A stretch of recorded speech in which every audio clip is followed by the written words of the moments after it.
First word that comes to mind when you think of diverters. Brilliant. It's just like whatever the first word is that comes to mind. Creative. One word to describe diverters is resourceful. One word that comes to mind when you think of diverters. Ooh, innovative. When I think of the diverters, I think empowering. First word that comes to your mind when you think of diverters. Community. Inclusive. Can I take this chair home? It's so comfy. I think it's the mayor's. Well, I want to say cool, but I would also say useful, and then I would also say inspirational. One word that describes diverters. Awesome.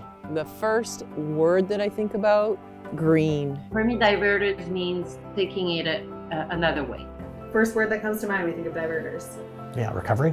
From their standpoint, from a diversion of life, okay, and from a diversion of a product. First thing that comes to mind when I think about diverters is the word diverting. I love that word because it's more than just recycling. It's kind of like really taking it out into the right stream where it should be.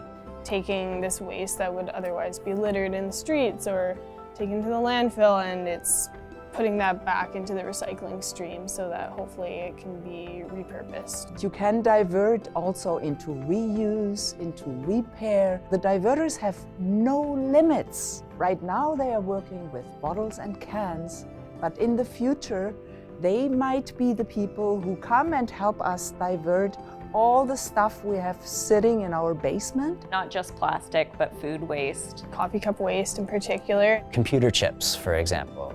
Wood waste from construction and demolition. Which is a resource and which is lost, but which could be reused and could be repaired and could be part of our everyday use. Reconceptualizing waste as resource, making sure that it has new life. Give it a new life and make a little bit in the process. Our main mission is to divert lives. We all have a role to play in choosing what we consume, what we throw away, what we value. The diverters to me is a concept of valuing, appreciating resources and giving resources and people a new life. Yeah, that's what I... Oh my God.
For somebody who's never heard that word binner, can you just give me like what exactly are they doing day to day?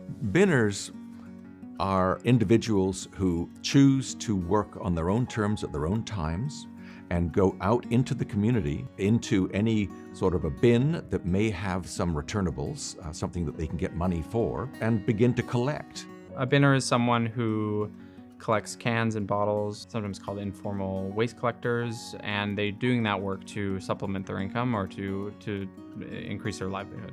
Valorists are waste pickers. I think every organization has a different way of explaining the definition. All the waste pickers, all the binners, all the diverters, cartoneros, recicladores, etc. It is waste pickers who separate the material out of the waste stream and bring it into the industry for recycling. For us, it's people who have environmental, social, or economic interest in collecting refundable containers, recyclable containers and reusable containers that they can eventually sell or give, especially in the public domain. Picking up bottles and cans off of the street, off of beaches, parks, even our blue bins that go out for recycling, going through those to pick up recyclables. Also, sometimes you see garbage bins that have sort of like a ring around it where people can put bottles and cans, and then informal recycling can occur. In public spaces, there's a lot of returnables that are just in the regular waste stream. And diverters play a really important role in our community and public spaces in terms of taking those returnables out and then having that economic gain by going and getting the return from that. And for a lot of folks, like, it is their source of income. For other folks, maybe it's part of that. For others, it's just something that they enjoy to do and feel like it's part of their role and casually do it. So I think there's quite a spectrum in terms of like who a diverter is and why folks are doing it. And so the ability of this to be adaptable and to be a source of an occasional economic support or even a relatively permanent economic support, I think is quite profound. It provides sustainable livelihoods for the people involved, and at the same time it also improves the health of our environment. But also binners go beyond just bins, and they go beyond cans and sometimes canners to really represent what we call ourselves and feel ourselves to be, which is diverters. And that means that it could be anything that the person finds that they really believe has value and isn't ready to go into the waste system, that it can be recycled, reused. To me, these guys are the original recyclers. You know, like they are taking things that we're throwing away because we're too lazy to return it to the bottle depot or whatever, and they're taking it and they're taking it out of the landfill, taking it out of the garbage, out of the streets, out of the gutters, and returning it to where it's supposed to go. So it's like they're a big part of the environment and a big part of what we, claim as environmental warriors. They're a big part of it. To see diverters, to see waste pickers, binners, valorists, not as people living on the margins of society, just getting by picking up trash, because that's not what they are. They're key actors in a circular economy. Diverters and binners are key environmental educators, and if we prepare them for that role, they could become like the key stewards, going to schools, talking to kids, being at events, and talking about their activity and making people more responsible for their waste. We just need to give them the tools they need for that, and the recognition, of course.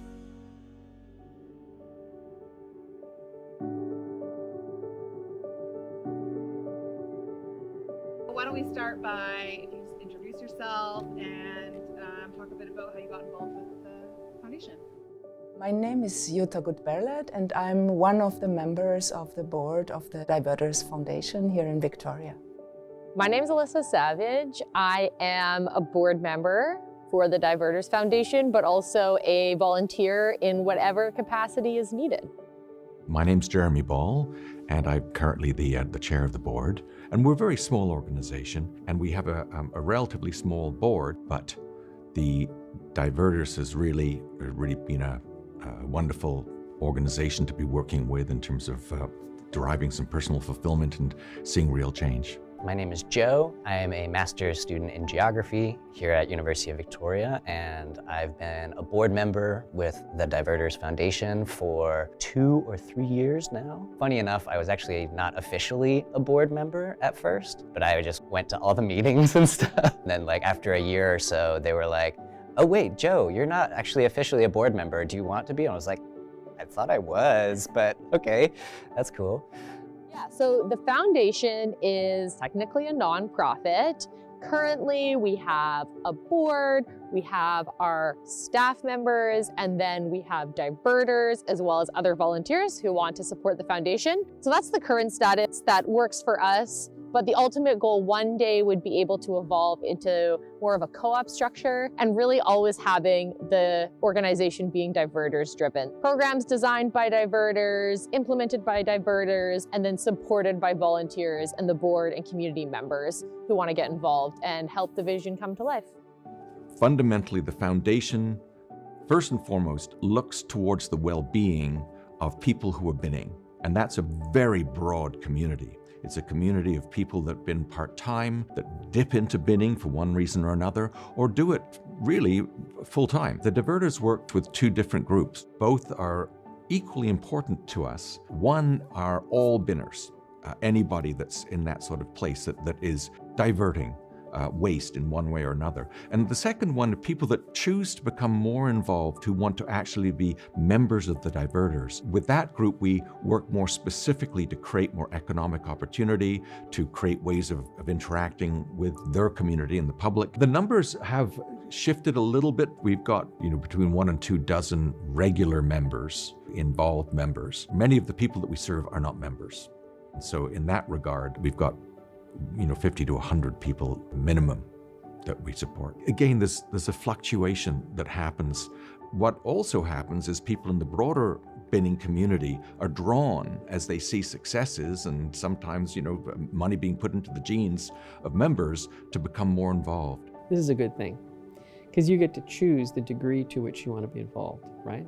And there's benefit for that. There's an economic benefit, there's social benefit, there's a collegial benefit, there's a feeling of being involved with something important or with other people. All of those things have value. But at the same time, there's a place for you to retain the independence that is of value to you.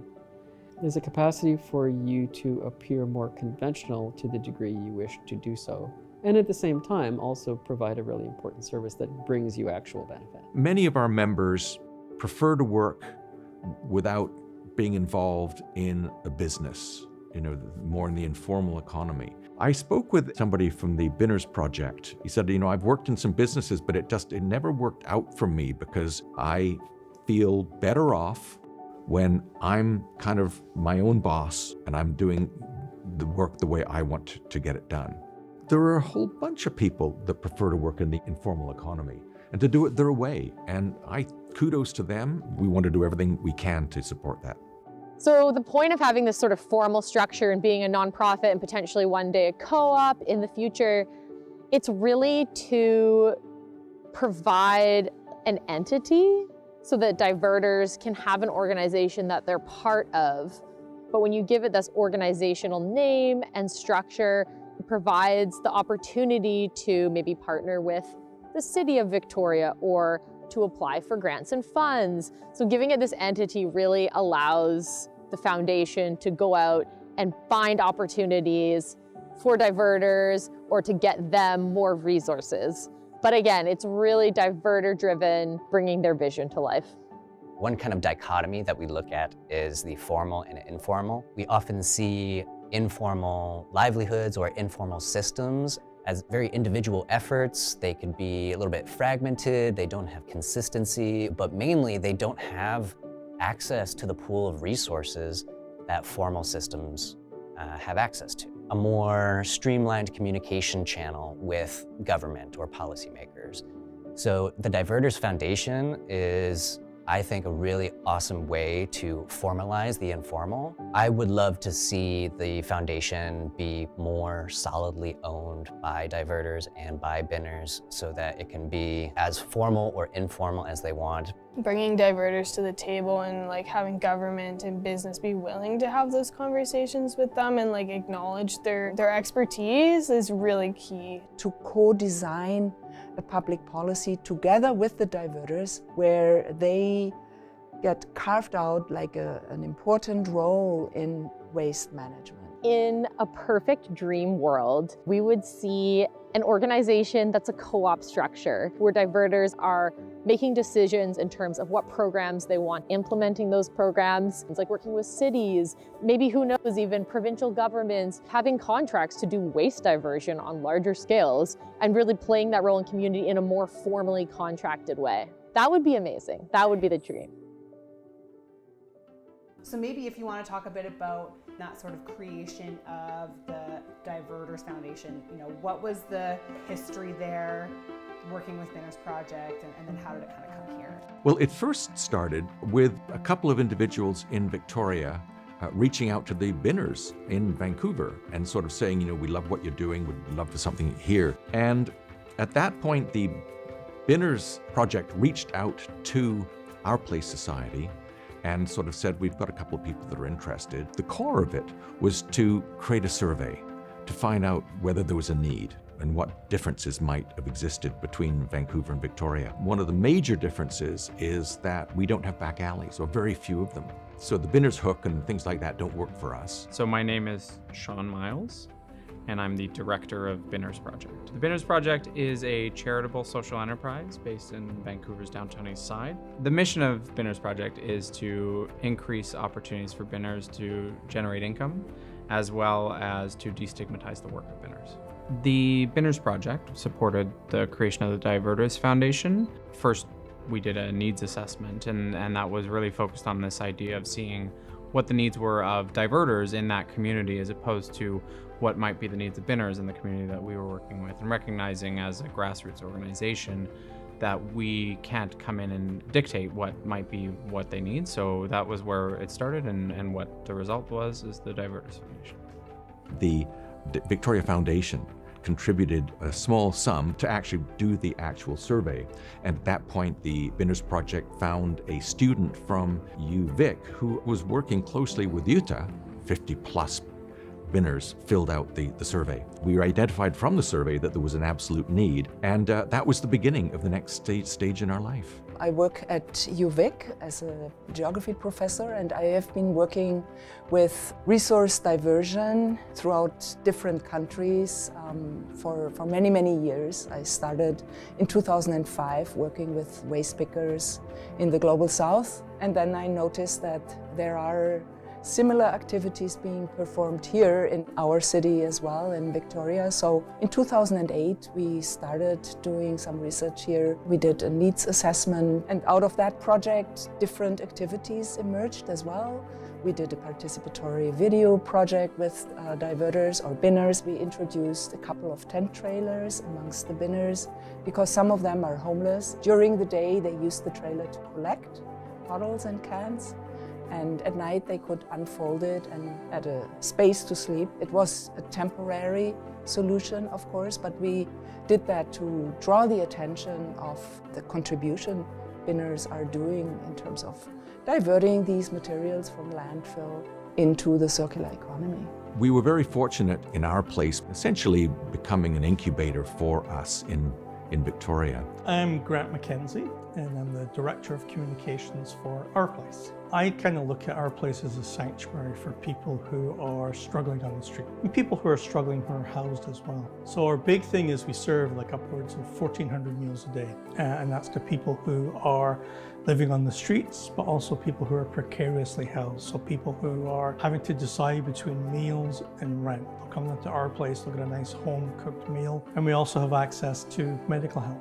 So many people, especially if they're on the street, especially if they're suffering from addiction, have a tendency not to want to go to a hospital because of how they're treated.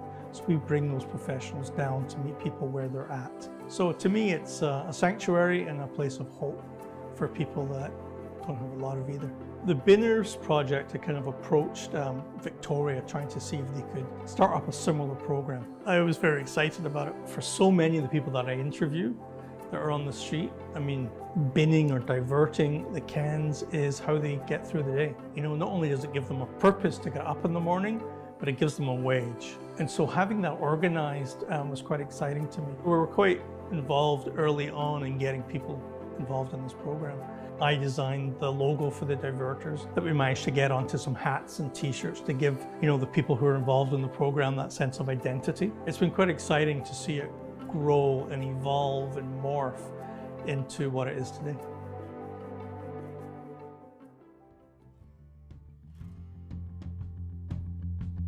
If you just want to kind of run through in your own words, you have to kind of describe the three pillars of kind of the mission.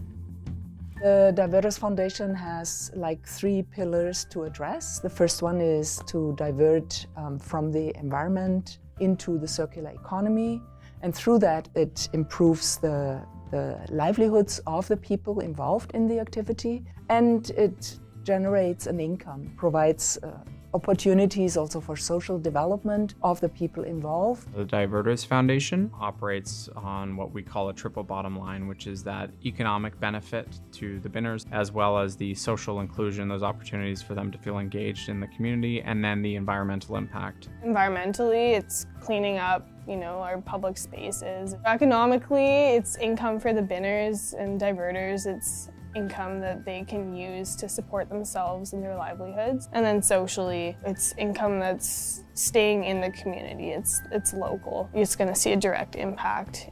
The foundation has 3 pillars that we operate with. So we have the environmental pillar, and so that's really, we're having refundables, returnables being diverted from the waste stream. So diverters are going and removing that from what would end up in the landfill. So that's the environmental pillar.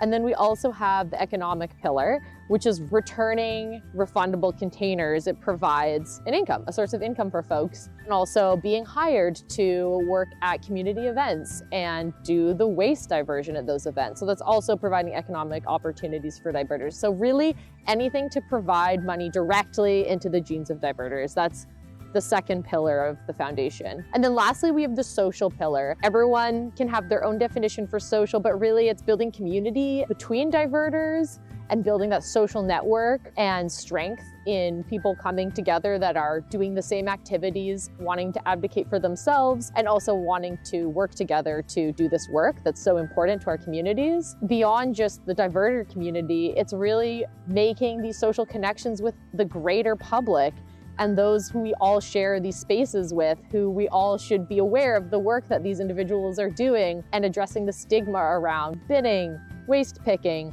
and just making those connections between folks who would not usually make those connections in community. The Diverters Foundation also has a role to play in destigmatize the diverters and binners, because that is a huge issue. Waste pickers globally are incredibly stigmatized. They really live on the margins of our society. They are stigmatized, they are marginalized, they are excluded from society. The Diverters Foundation has a role to play to showcase their work and their contribution. I remember before I did this research, I'd be walking downtown or something, and I'd see people doing this, diverting bottles and cans and stuff, and I didn't really think much of it. Now I really understand the full impact that it has on our cities, environmentally, and then socially and economically.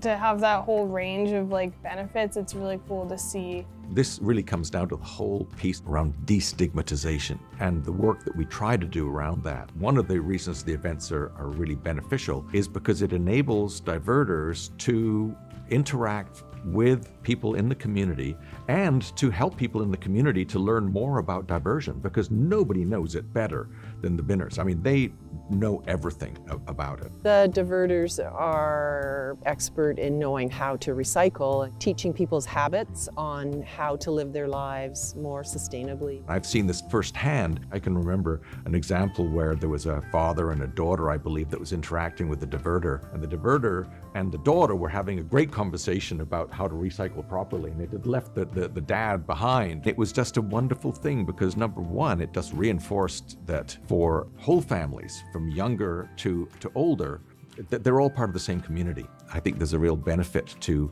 doing everything we can to help around this stigmatization with binners, to reduce it by making people realize that we're all valuable.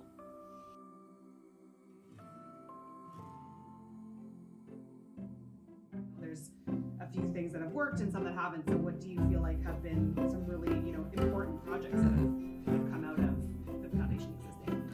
I think one of our first projects that has been very helpful and important was being connected by the city with the Fort Street group of properties. Over a period of time, we were able to reduce their recycling by 40%. The challenge was that just as we were sort of getting our feet, COVID hit. And it just brought everything to a grinding halt because getting together with binners was not healthy for that group, let alone anyone else. One of the programs that we created because of COVID was the community pickup program. And then coming out of that as well, we were able to have more and more events, Canada Day and like festivals like the Moss Street Art Festival. Some huge highlights are just providing the resources so that diverters have their own internal capacity and seeing folks learn new skills, take on projects that they've only dreamed about maybe designing or implementing before, and having the resources to do so. So that is the biggest win, empowering people, diverters going off and doing what they want to do. And then seeing that work in action, it's been amazing to see, waste diversion happening for citywide events like Canada Day for the city of Victoria. We also, in 2020, had the Coffee Cup Revolution. So that was a pop-up depot with a refund for disposable coffee cups. So seeing diverters organize and implement that event was amazing. Diverters connecting with community members, whether it's through doing a community pickup where they're going to meet someone who has some returnables that they'd love to give back to diverters, and just making those informal connections, chatting, learning about each other as humans, and also learning about what diverters do. So really that community connection piece has been just so lovely to see happen. I think in terms of challenges, two big challenges come to mind. One being there's still a lot of stigma around the work that diverters, binners, waste pickers do. So I think that can be tough when we're getting out there trying to talk about this work and provide that public education. There's still quite a bit of stigma in terms of like, oh, why are people doing that? And then the second large challenge is resources, so funding. We're always looking for sponsorship opportunities, applying for grants that we can, any donations. So really that financial capacity so that we can just give the resources to the diverters that they need so that, again, they can have their wages, they can pay for project supplies and make the vision come to life. Well, yeah, unfortunately we have many challenges, but that's true for all my work. One challenge is funding, to keep funding coming so that we can continue and expand our activities with the diverters. Another challenge, I think, is getting the recognition from our government, because there's many opportunities where the diverters could contribute to waste management in our city, and I think those opportunities are not yet being embraced by the government. So I think that's another challenge, to keep the dialogue going and to get them more involved. And the third challenge I would see is attracting more diverters or binners into the activities of the Diverters Foundation to just expand the scope and the support. I've been thinking about this, and it's like, why are people not more involved with waste? Why do people not know about the diverters? How is this incredibly important part of our society and the way it functions not being recognized? And I think I kind of come to the conclusion that it's so invisibilized, the work of waste workers in general. You know the bin man comes on Tuesdays, but where does your waste go? What does what does that mean? You throw something in the bin and it's just out of sight, out of mind. And I think that is probably the hardest struggle to get people involved in these kinds of initiatives, these kinds of processes. Same with for example, climate change, we haven't been able to see it for such a long time, and now we see it. So I think that is probably the biggest challenge of getting people to be involved in waste, is just making them aware of what that means and how that actually works and where it's going and how it can support people, but also the environmental consequence that it can have on our environment. But then that is kind of the solution as well, because that is how we need to kind of tackle that problem. We need to make it visible. And I think, the Diverters put a human face on waste. It says, these are the people that are making your waste into something, they're interjecting it back into a circular economy. And I think that as that language kind of develops and people understand what the circular economy even means, then they're gonna be starting thinking about things differently and, understand that by sorting their waste at actually a local level, at a home level, actually doing your recycling, maybe letting the diverters know that you're putting your recycling out and that's free for them to take. It's small actions like that you are an activist in those small actions, and then every little bit helps.